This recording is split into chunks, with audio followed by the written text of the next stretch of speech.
Amin amin ya rabbal.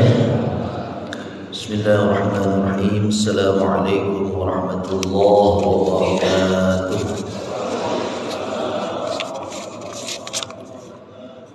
Alhamdulillah, alhamdulillahilladzi awjaba alaina as-siyama Ramadan.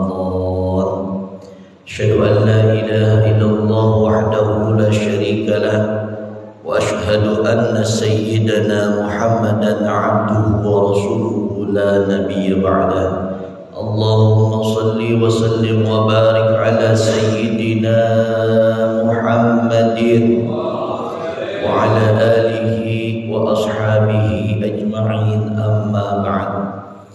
Yang sama-sama kita hormati para tokoh masyarakat, ketua DKM dan strukturnya, dan jamaah sekalian yang insya Allah kita termasuk minas shaimin was shaimat, termasuk orang-orang yang berpuasa sebulan penuh di bulan Ramadan dan puasanya diterima oleh Allah Subhanahu wa taala. Amin ya rabbal.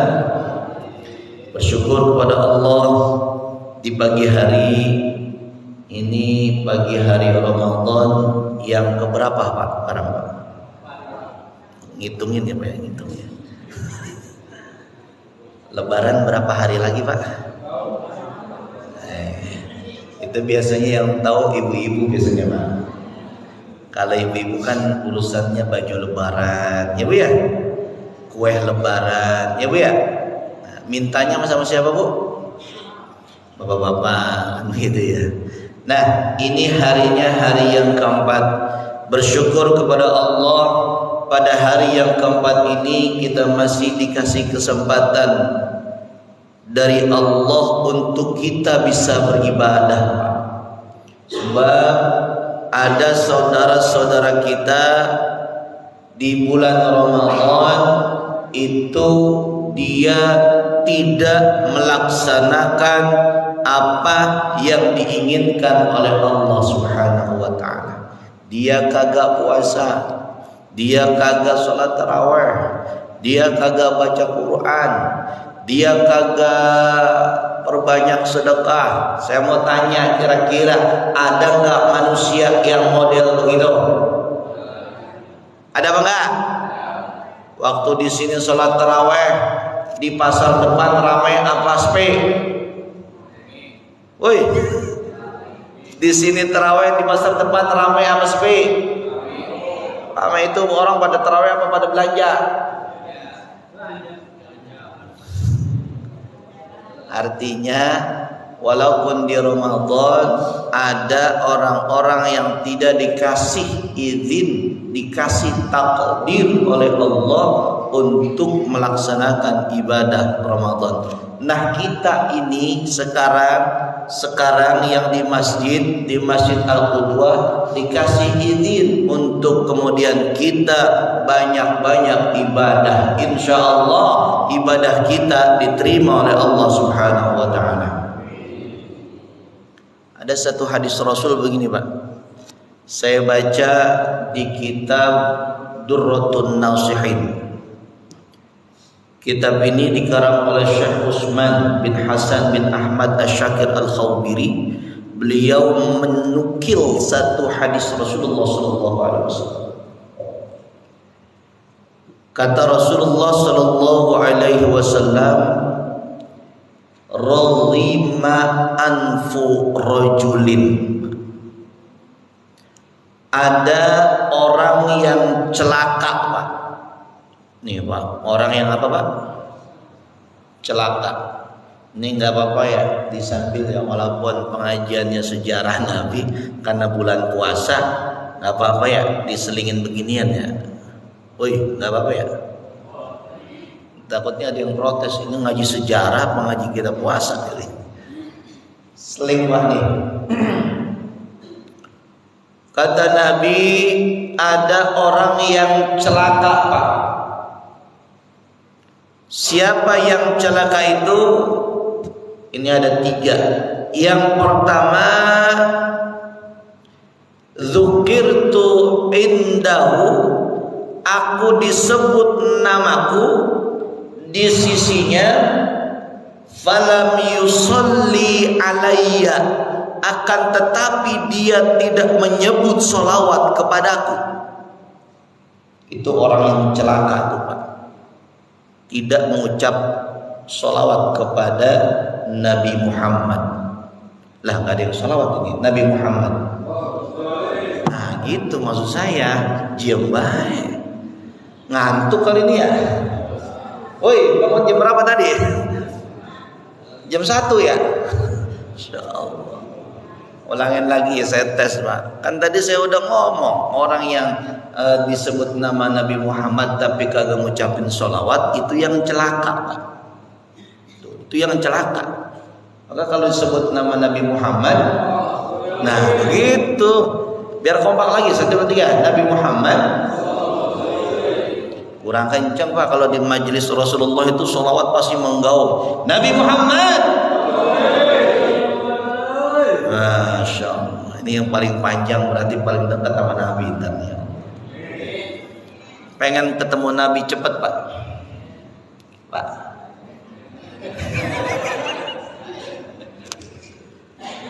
Ya Mas, sekalian berbahagia. Tuh, itu Pak, ketika disebut nama Nabi Muhammad, maka dia tidak mengucapkan sholawat, dia termasuk orang-orang yang celaka. Lalu kemudian Pak, yang berikutnya adalah dakhala Ramadan, masuk bulan Ramadan, Pak. Indahu, di sisinya, dia sudah masuk bulan Ramadan, Pak. Ada di bulan Ramadan. Wa tamma, dan kemudian sudah berakhir Ramadan. Falam atau fala ayyaghfira lahu, akan tetapi dia belum mendapatkan ampunan dari Allah Subhanahu wa ta'ala, maka orang tersebut termasuk orang-orang yang celaka. Makanya Ramadan bahasa lainnya bukan hanya syahrus syam, bukan hanya syahrul Quran, tetapi syahrul maghfirah. Kan ngomongin ampunan ini. Syahrul apa, Pak? Maghfirah. Maka kalau kita di bulan Ramadan, Pak, perbanyak istighfar. Astaghfirullahalazim, astaghfirullah. Sekarang saya mau tanya, Bapak nih, dosa-dosanya, Ibu semuanya, dosa-dosa kita banyak apa sedikit? Jawab yang kencang. Jiran utang, tanya utang banyak apa? Banyak gitu. Dosa itu dosa. Dosa kita banyak apa sedikit? Bapak-bapak, saya mau tanya sekarang nih, bapak-bapak, ibu-ibu diam ya. Dosa bapak sama anak banyak apa sedikit? Marah-marahin anak mulu ya, ngomel-ngomelin anak mulu ya. Dosa bapak sama bini banyak apa sedikit? Usah. Dia yang jawab. Usah, balas dendam. Ditanya lakinya yang jawab bininya. Insyaallah. Kalau dosa kita banyak, dosa kita mohon maaf mungkin kagak kehitung Pak sama istri kita, maka kuncinya menyelesaikannya minta maaf sama orang yang kita sakiti dan istighfar kepada Allah Subhanahu wa taala sejadi-jadinya istighfar. Mudah-mudahan dosa-dosa kita diampuni oleh Allah Subhanahu wa taala. Tuh Pak. Jadi di Ramadan itu kalau kita nggak dapat ampunan Allah, kita celaka Pak. Makanya kalau Ramadan itu perbanyak Pak tuh yang namanya putrin tasbih Pak. Astagfirullahaladzim, astagfirullahaladzim, astagfirullahaladzim. Di sini ada yang pegang tasbih Pak, ada Pak. Pak, ada yang pegang tasbih apa orang? Ada yang megang handphone Pak, ada? Ada ya. Banyakan mana Pak yang dipegang handphone apa tasbih Pak? Handphone. Di handphone ada apanya Pak? Ada tasbih. Pinter aja ngelesnya ini. Padahal setahu saya di handphone adanya Quran. Tuh, kan begitu ya. Ada tasbih. Insyaallah. Tapi nggak apa-apa Pak, insya Allah di handphonenya yang dibuka yang baik-baik Pak ya. Insya Allah yang dibuka Al-Quran, insya Allah yang dibuka aplikasi-aplikasi Islam, sehingga handphonenya juga bisa mengajak ibadah. Amin ya rabbal alamin. Ya mas sekalian berbahagia. Salawat dan salam kepada Rasulullah SAW, kepada keluarganya, sahabatnya, tabi'in, tabi'ut tabi'ina ila yaumil qiyamah. Mudah-mudahan pada hari kiamat kita semuanya akan mendapatkan pertolongan yang besar dari Rasulullah SAW. Amin ya rabbal alamin. Jamaah sekalian berbahagia. Sebelum saya melanjutkan kajian sejarahnya pada cerita peperangan perang Khandaq. Perang apa Pak? Perang Khandaq. Perang Khandaq itu nanti akan kita lanjutkan ceritanya. Tapi saya pengen mengetes ke Bapak. Bapak melaksanakan puasa, tahu nggak asal usulnya puasa itu diwajibkan oleh Allah Subhanahu wa taala? Ceritanya tahu apa kagak Pak? Oi, cerita puasa diwajibkan itu tahu apa kagak Pak? Nggak tahu ya. Tahu-taunya kita wajib puasa aja begitu ya. Iya. Nih Pak, saya mau kasih tahu. Perintah puasa adalah perintah bukannya perintah yang baru bagi para nabi Pak. Perintah puasa adalah perintah yang boleh dibilang syar'un man qablana. Paham sampai situ Pak? Pak, apa syar'un man qablana itu apa Pak? Yaitu maksudnya adalah syariat orang-orang sebelum Nabi kita Muhammad. Bahkan kalau dilihat agama-agama samawi, kan agama ada dua nih Pak klasifikasinya. Ada agama samawi dan ada agama ardi atau ardi. Agama samawi itu para pakar sejarah menyebutkan minimal ada 3 agama samawi. Yang pertama adalah Islam, yang kedua adalah Nasrani, dan yang ketiga adalah Yahudi. Ini agama samawi. Sedangkan agama ardi atau ardi ini adalah agama selain daripada agama samawi. Bapak boleh sebut saja, silahkan yang lain selain 3 agama itu namanya aradi, yaitu agama bumi diciptakan oleh manusia. Dari 3 agama samawi ini Pak, semuanya mensyariatkan puasa. Apa Pak? Puasa. Di Nasrani ada puasa apa enggak? Ada. Di Yahudi ada puasa apa enggak? Ada. Dan Islam pun itu memerintahkan untuk melaksanakan puasanya kepada umatnya. Berarti puasa itu bukanlah perintah yang baru di dalam agama, tetapi merupakan perintah yang bersejarah sejak lama.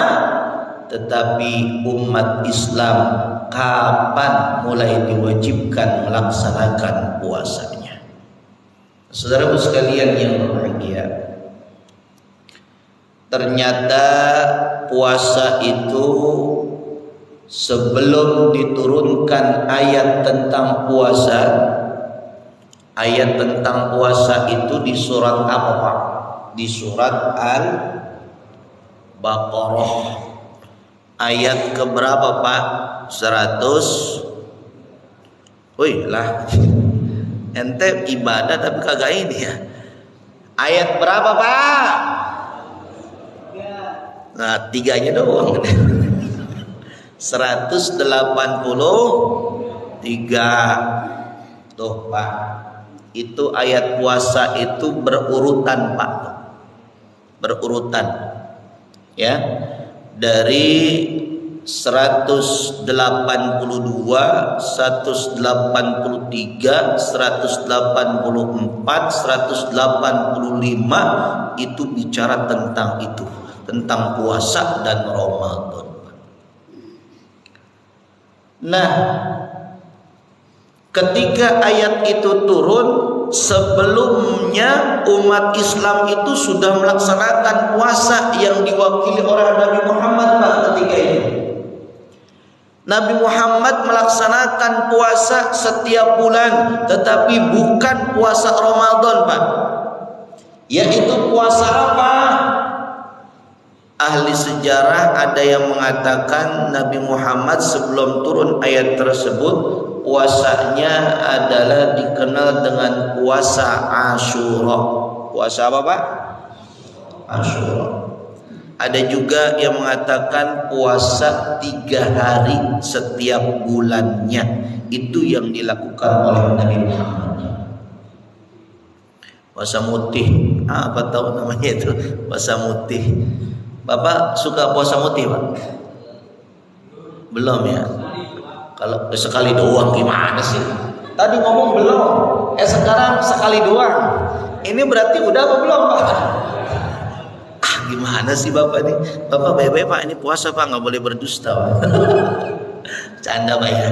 Nih Pak, Nabi Muhammad melaksanakan puasa sebelum ayat itu diturunkan, sebelum kewajiban puasa itu diberlakukan. Puasa itu wajib Pak bagi Muhammad. Maka selepas diturunkannya ayat tentang puasa, kapan ayat itu diturunkan oleh Allah?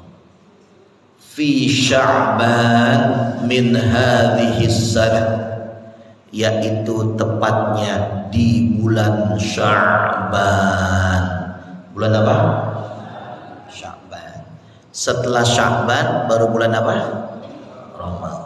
Jadi kewajiban puasa itu turun di bulan Sya'ban dan kemudian dilaksanakannya di bulan Ramadan. Tuh, Pak. Artinya orang itu bisa secara psikologi mempersiapkan jiwanya, secara badaniyah, mempersiapkan badannya untuk melaksanakan puasa selama 1 bulan. Tuh Pak, kita juga harus mempersiapkan puasa Pak. Makanya latihan puasa dulu Pak sebelum Ramadan. Ada orang yang kagak latihan puasa Pak, ada banyak Pak. Sampai-sampai kagak bisa menahan hawa nafsunya Pak. Bulan puasa kagak kuat nahan hawa nafsunya. Bapak-bapak ngelihat ngelihat gelas berasa isinya es teh manis saja. Ya Bapak. Oi, itu kalau hari pertama puasa kan kayaknya mata agak kurang normal tuh ya. Masya Allah, ngelihat gelas kosong berasa ada isinya Pak. Ternyata gelasnya kosong, dalam pandangan dia seperti satu es teh gelas adanya. Masya Allah. Sekarang saya mau tanya Bapak, kalau siang hari ada es teh 1 gelas Pak di kamar kita minum apa kagak? Kita minum apa jangan?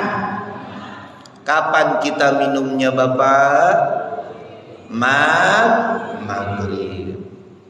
Di sore hari Pak, istri kita menggoreng tempe, menggoreng bakwan, menggoreng tahu, itu pantasnya enak kita cicipin, kita cobain Pak. Kira-kira kita makan gak tuh gorengan pas saat puasa?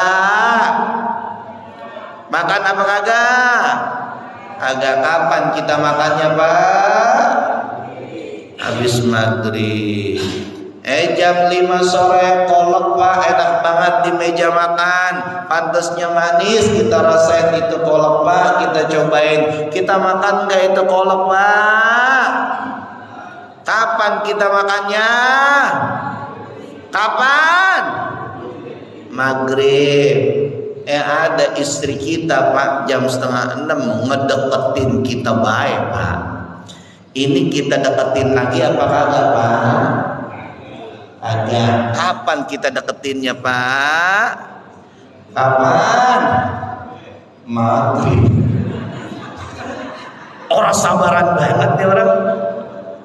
Itu jaga hawa nafsunya. Maka orang-orang yang menjaga hawa nafsunya, insya Allah dia akan sukses menjalankan ibadah puasanya. Amin ya Rabbal. Tuh Pak, di bulan Sya'ban diwajibkan puasa. Ayat itu sudah diturunkan oleh Allah Subhanahu wa taala. Aujaballahu shauma syahri Ramadan. Dengan ayat yang diturunkan di bulan Sya'ban itu, Allah mewajibkan akan puasa di bulan Ramadan alal ummatil islamiyyati, terhadap umat Islam. Di sini dikatakan Pak, wa kana alaihi salam qabla dzalika yasumu thalathata ayyam min kulli syahrin. Ini dalam kitab ini Pak, Nabi sebelum turun ayat itu, Nabi melaksanakan puasa 3 hari setiap bulan. Tuh Pak, Nabi melaksanakan puasa setiap bulan berapa hari Pak? 3 hari. Ini Bapak udah tahu belum Pak cerita ini Pak? Udah tahu apa belum? Udah? Belum? Berarti baru tahu ya? Baru tahu ya? Tanya teman sebelah, ente udah tahu? Belum? Sama berarti sama gua gitu. Ini saya kasih tahu Pak, karena kita kadang-kadang ngebahas puasa itu dari segi amarnya aja Pak, dari segi perintahnya. Betapa pentingnya puasa itu, amar puasa Pak. Tapi kalau dari segi sejarah kadang-kadang agak dibahas Pak itu. Makanya pagi hari ini kita bahas. Insya Allah kita nggak panjang lebar Pak ngebahas tentang puasa ini. Ini ngapa sih lagi mic-nya? Halo. Jangan-jangan ada setan nih Pak? Enggak ada ya. Katanya Pak, setan di bulan puasa diikat Pak. Bapak percaya apa enggak Pak? Oi, nanti muncul pertanyaan lagi Pak nih. Setan diikat tapi maksiat ada, iya Bapak ya? Setan kan ngegodain manusia supaya maksiat, tapi kok banyak manusia yang melakukan maksiat. Ini setan dikunci, dibelenggu apa kagak sih sebenarnya? Woi, jawab. Inilah Pak, makanya memahami hadis itu jangan tekstual. Woi, dengerin deh. Memahami hadis itu jangan tekstual, jangan teks demi teks, tapi kontekstual. Jadi bisa dimaknai secara luas. Yang di dalam hadis Nabi itu dikatakan begini Pak. Ya, dikatakan nih. Qad ja'akum Ramadan, telah datang bulan Ramadan bagi kalian, syahrun mubarakun, yaitu bulan yang penuh dengan berkah. Tuh Pak, kata berkah itu maksudnya adalah bertambahnya kebaikan di bulan Ramadan. Maksudnya yang kemarin kagak pernah ke masjid, di bulan Ramadan dia pergi ke, ada yang ngomong ke pasar Ustaz gitu, ke masjid Pak. Di bulan Ramadan dia kagak pernah baca Quran, di bulan Ramadan dia baca Quran. Di luar bulan Ramadan dia jarang, pelit banget bersedekah. Di bulan Ramadan dia rajin sedekah. Itu yang dimaksud syahrun mubarakun, syahrun atau bulan yang diberkahi. Lalu kemudian Pak, iftaradallahu siyama, Allah mewajibkan, Allah memerintahkan, Allah menetapkan untuk hamba-hambanya melaksanakan puasa. Wa tuftahu fihi abwabul jannah, dan dibukanya pintu surga. Wa tughlaqu fihi abwabul jahim, dan ditutupnya pintu utang lagi, bukan, pintu neraka. Wa tughallu fihi syayatin, dan dibelenggunya setan-setan. Dan inilah yang mau saya garis bawahi, dibelenggunya setan-setan. Maksudnya setan dirantai beneran apa kagak Pak? Woi, maksudnya setan itu susah menggodain manusia lantaran manusia banyak melakukan kebaikan. Kagak pernah berhenti kebaikan dilakukan di bulan Ramadan, sehingga setan itu susah menggodainya. Maka dikatakan, diwakili dengan kalimat dikuncinya setan-setan. Paham sampai sini? Paham sampai sini? Maka kalau ada orang maksiat berarti setannya, woi,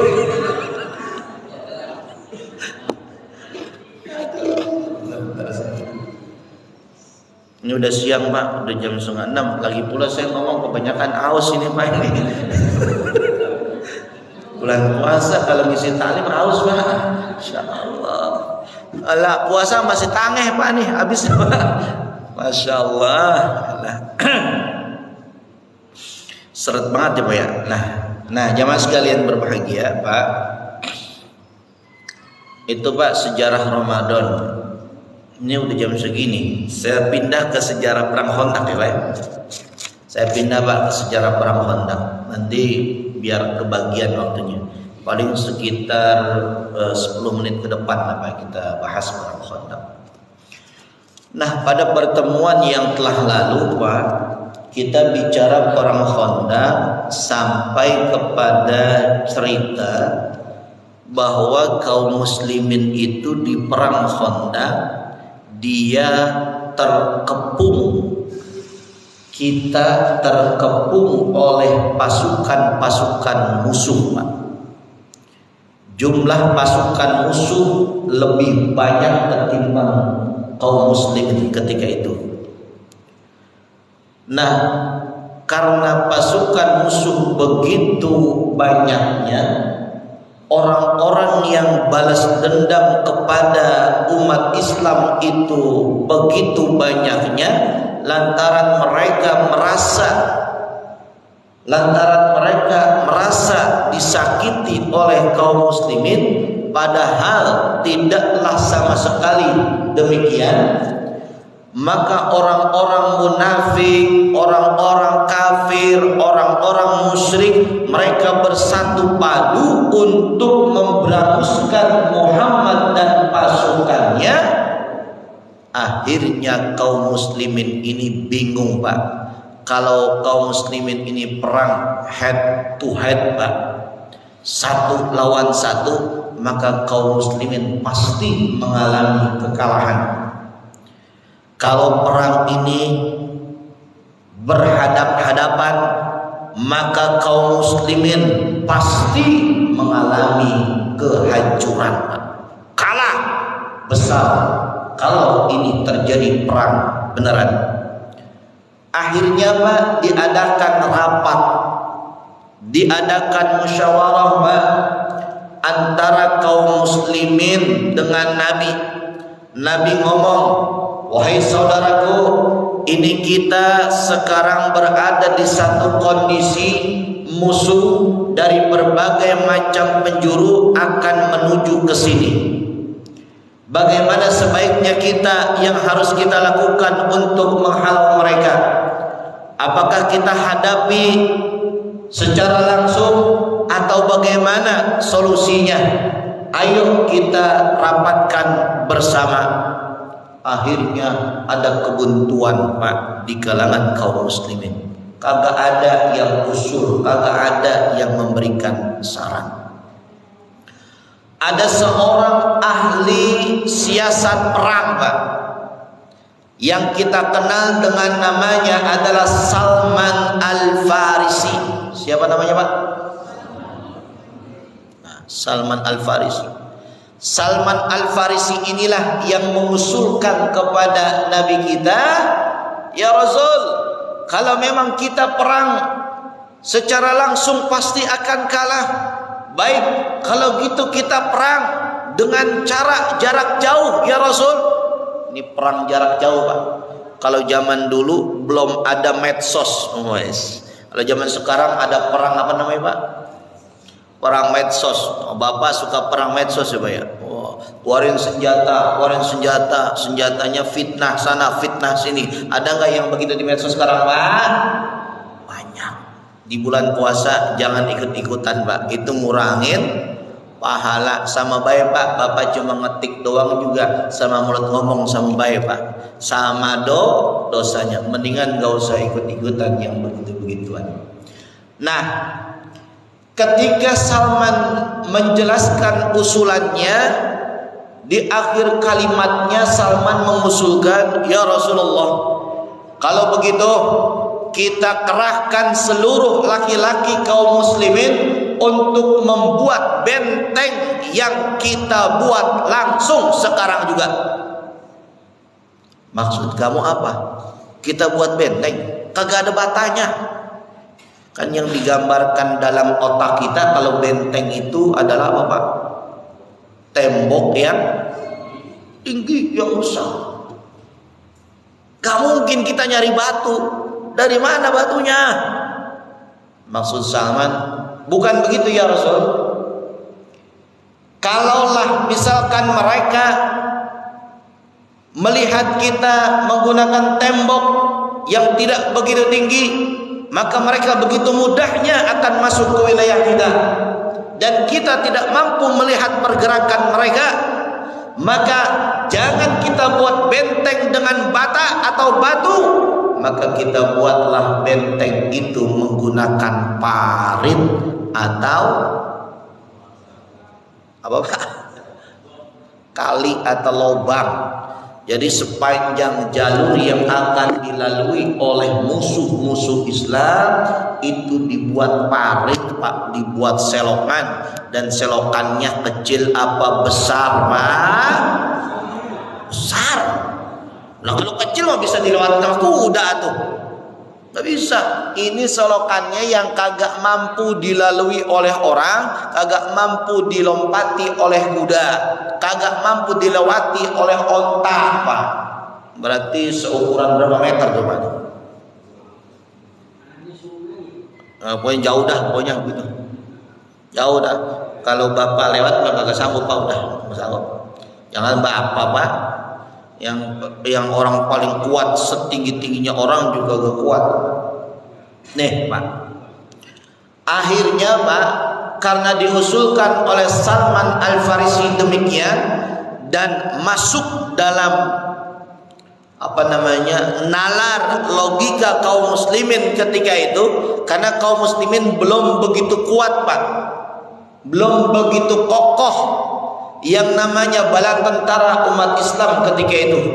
Akhirnya disepakatilah, ya udah kalau begitu, dengan berdasarkan usulan dari Salman kepada kaum muslimin, saya perintahkan, mari kita membuat parit sebagai benteng pertahanan kita. Dan kalau nanti ada musuh yang menyerang kita nggak usah datengin mereka, tapi biarin mereka yang mendatengin kita. Wah, tuh Pak. Kalau musuh yang mendatengin kita kan berarti dia kecebur Pak. Kan kecebur ya, jatuh. Tinggal ditombak Pak dari atas, jebret, matilah tuh dia. Kalau dia kagak mau masuk ke parit, gampang Pak, tinggal dipanah dari jauh. Just tusuk, matilah tuh musuh-musuh. Masya Allah, strategi ini belum pernah dilakukan oleh kaum muslimin, dan baru pertama kali perang ini strateginya menggunakan parit Pak. Masya Allah. Tetapi ternyata ini adalah yang kemudian menjadi kekuatan yang sangat luar biasa. Nah saudaraku sekalian yang berbahagia, apakah Rasul cuma nyuruh Pak waktu bikin parit? Kagak. Rasul juga ikut bareng-bareng Pak bikin parit Pak. Tuh, bikin parit Pak bareng-bareng. Kalau ada pimpinan nyuruh, pimpinan harus, ulangin lagi. Kalau ada pimpinan nyuruh, pimpinan harus ikut Pak. Contoh misalkan nih Pak, ada RT. Ada RT sini mana? RW, ada RW. Mana RW? Mana? RW nyuruh kerja bakti. Itu RW-nya kerja bakti apa enggak Pak? Kerja. Apa lu? Orang dia suka ngomong kalau ngaji subuh, mau kemana Ustaz? Mau kerja bakti ini warga. Ente ikut? Ikut dong. Begitu dibilang ke saya. Ente bilang kagak. Woi, RW nyuruh kerja bakti, RW-nya kerja apa kagak? Kerja. Saja. Rasulullah juga sama Pak. Beliau pimpinan, mencontohkan yang terbaik kepada umat, kepada kaum muslimin, dan beliau ikut Pak menggali parit untuk siasat perangnya. Masya Allah Pak. Dan Pak, ketika itu parit sudah jadi, kaum muslimin berjaga-jaga Pak, kagak membiarkan satu orang pun kemudian bisa melewati parit yang dibuatnya. Kagak boleh satu orang pun kemudian dari musuh melewati parit tersebut, karena setiap parit yang dibuatnya, di depan parit di kelompok kaum muslimin sudah ada pasukan tombak dan pasukan pemanahnya. Jadi udah langsung Pak dipanah. Tetapi ada yang kesel Pak dari pasukan musuh. Wah, kalau begini terus kita akan kalah ini. Kalau begini terus kita akan banyak menjadi korban. Akhirnya ada yang mencoba melewatinya menggunakan kuda, Pak. Dilompati. Lompatannya kira-kira bisa nyebrang ke sebelah atau kagak, Pak? Pak jawab, bisa apa kagak? Kagak bisa. Lah kudanya kagak jauh lompatnya. Akhirnya kudanya masuk ke parit dan kudanya kemudian terjatuh dan orangnya dipanah. Matilah kembali orang-orang yang melalui lompatan tersebut. Nah, saudaraku sekalian yang berbahagia, maka di sana sudah ada yang bersiap-siap. Ini yang dari kaum musliminnya ada Ali bin Abi Thalib dan orang-orang yang kemudian mau masuk ke sana adalah dari golongan orang-orang kafir, yaitu adalah Abu Jahal. Betul, Abu Jahal. Dan terbunuhlah musuh-musuh itu. Dan di dalam perang Khandaq itu ada seorang yang tadi melewati melewati parit tersebut, namanya Naufal bin Abdullah, dan itu dia terpanah lehernya, dipanah, Pak. Kemudian ada Sa'ad bin Mu'adz radhiyallahu anhu, dan kemudian lagi banyak musuh-musuh yang kemudian mau mencoba dan akhirnya terbunuh oleh pasukan kaum muslimin. Dan karena saking lamanya Pak perang Khandaq itu terjadi, sampai-sampai kaum muslimin tidak bisa melaksanakan sholat, Pak. Kagak bisa melaksanakan sholat. Karena apa? Karena kalau dia melaksanakan sholat, nanti paritnya nggak ada yang ngejagain, Pak. Kalau paritnya nggak ada yang ngejagain, musuh bisa masuk apa enggak, Pak? Bisa. Tuh. Bisa masuk, Pak, kalau nggak dijagain. Lah dia kalau nanti main kalau bahasa kampung saya itu main cecean. Cecean ya, Pak, maksudnya, Pak? Apa namanya?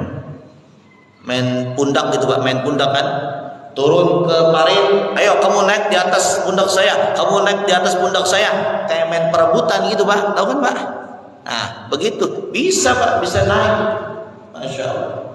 Nah, akhirnya Nabi Muhammad dan kaum muslimin tidak mampu melaksanakan sholat fardu, dan disitulah, Pak, kemudian diberlakukanlah hukum bahwa boleh mengqadha sholat. Tuh, jadi mengqadha sholat ada apa enggak, Pak, dalilnya? Ada. Kapan? Saat terjadi peperangan, perang apa? Khandaq. Jadi kalau ada yang ngomong qadha sholat itu enggak ada, Pak. Ada sebenarnya. Cuma yang kagak ada itu orang-orang yang melalaikan sholat. Dikodok lah kagak bisa. Ada orang sholat subuh kesiangan, boleh nggak, Pak, mengkodok sholat subuh, Pak? Boleh, tapi sekali. Kalau 5 hari, Pak, boleh apa enggak, Pak? Woi, 5 hari berturut-turut subuh kesiangan, boleh nggak, Pak? Itu sih bukan kesiangan, kebiasaan bangun siang. Masya Allah. Ada yang begitu, ada? Banyak ya. Ini udah jam segini, Pak. Udah apa belum, Pak? Udah ya. Saya juga haus, Pak. Udah ya. Udah, Pak. Ini saja yang dapat saya sampaikan. Tapi terakhir kali ini, Pak, nih. Di saat kaum muslimin itu sangat-sangat keletihan menjagai parit-parit yang dibuat oleh kaum muslimin, maka orang-orang musyrik kagak henti-hentinya karena jumlah pasukan mereka lebih banyak, dan akhirnya, Pak, ada semacam rasa kekhawatiran di kaum muslimin akan nanti mereka orang-orang musyrik, orang-orang kafir itu masuk ke wilayah kaum muslimin, dan orang-orang munafik yang berada di dalam kota Madinah yang berada bersama kaum muslimin itu sudah mulai membuat statement-statement yang melemahkan kaum muslimin, Pak. Sehingga diabadikan di dalam Al-Qur'an ucapan orang munafik ini, Pak. Ma wa'adanallahu wa rasuluhu illa ghurura.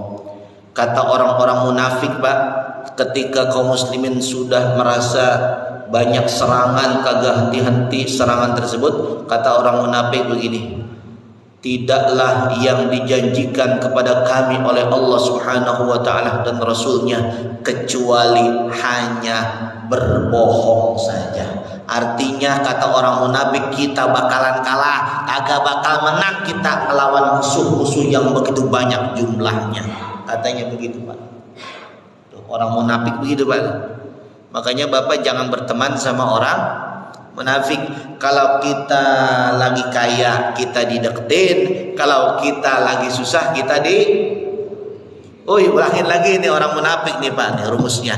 Kalau kita lagi kaya kita kalau kita lagi susah kita Nah, itulah ciri-ciri orang munafik tuh, Pak. Kalau Nabi Muhammad lagi aman dideketin, ya pokoknya aman lah, aman kita ya, bareng-bareng aman di sini aman. Giran genting, wah kayaknya kagak bakalan nih kita menang nih, kagak bakalan. Itulah, Pak, ciri-ciri orang munafik. Nauzubillahi min. Udah, Pak, itu saja yang dapat kita sampaikan. Insyaallah, Pak, kita bisa mengambil manfaat dari apa yang kita sampaikan. Amin. Ala hadhihi niyyah wa ala kulli niyyatin salihah. Al-Fatihah. Alhamdulillah rabbil alamin arrahmanir rahim maliki yaumiddin. Iyyaka na'budu wa iyyaka nasta'in ihdinas siratal mustaqim siratal ladzina an'amta 'alaihim ghairil maghdubi 'alaihim waladdallin. Amin. Sallallahu alaihi wasallam. Ilahi al-karim al-karim wa salli ala sayyidina Muhammad fil awwalin wal akhirin. Wassallam wa radiyallahu tabaraka wa ta'ala sayyidina Rasulillah ajma'in. Bismillahirrahmanirrahim. Alhamdulillahi rabbil alamin. Allahumma salli ala sayyidina Muhammadin. Allahumma ighfir lana dhunubana wa liwalidina warhamhum kama rabbawna shighara wa li jami'il muslimin wal muslimat wal mu'minin wal mu'minat al ahya'i minhum wal amwat. Rabbana atina fid dunya hasanah wa fil akhirati hasanah wa qina adzaban nar. Walhamdulillahi rabbil alamin. Sallallahu ala Muhammad sallallahu alaihi wasallam. Sallallahu alaihi wasallam.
sallallahu ala Muhammad ya Rabbi sholli wa sallim. Allahumma sholli wa sallim wa barik alaihi.